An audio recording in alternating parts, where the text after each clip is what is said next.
Welcome to changing a furnace filter. This is for those people who are probably changing for the first time.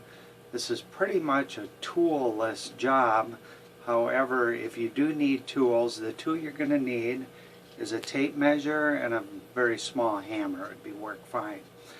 The first thing to do, of course, is to locate where your furnace filter is. And on all furnaces, it's going to be in line with the cold air return.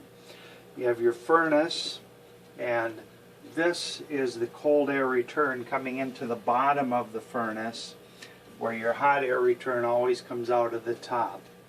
So you need to look for it somewhere between the cold air return and the furnace itself. Now, most of the time they have a cover on them, which this one does not. Somebody has substituted duct tape instead of a cover. Usually it's a metal cover. This is the one place where you may need a tool. If the person who made the cover for the air cover made it very tight, you may need a small hammer to tap the cover up off of the cold air return. In this case, again, we just have duct tape. I'm going to pull that up and off, and I'm going to pull our air filter out of here. You'll see this air filter has quite a bit of debris in it. We have a little pet parakeet. You can see a feather in there, dust, there's pet hair in here. It's obviously time to change the filter. Now, the second place you're going to need a tool would be the measuring tape.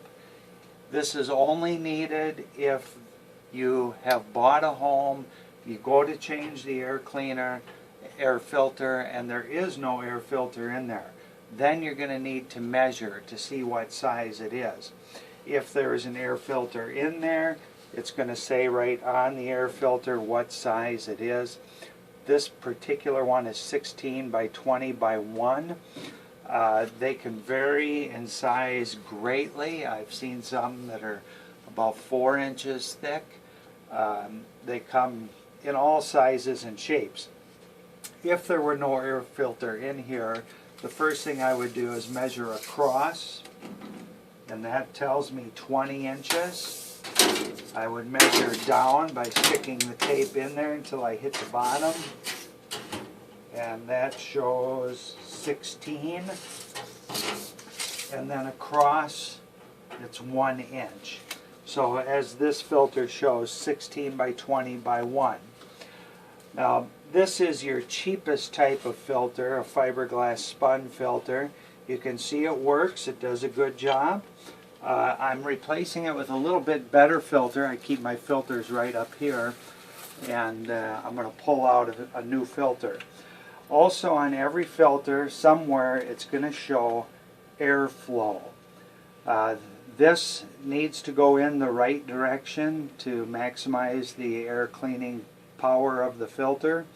The air is flowing down the cold air return and into the furnace, so we want the arrows to follow that purpose there. So we're going to set this in there in that direction. We're going to put our cover back on. Again, normally this is a metal cover. This one had been lost, so there's duct tape on it, and duct tape is better than nothing. We do want to cover that area so it's not drawing air in front of the filter and avoiding the filter. Put that on there, and we are complete. It's that simple.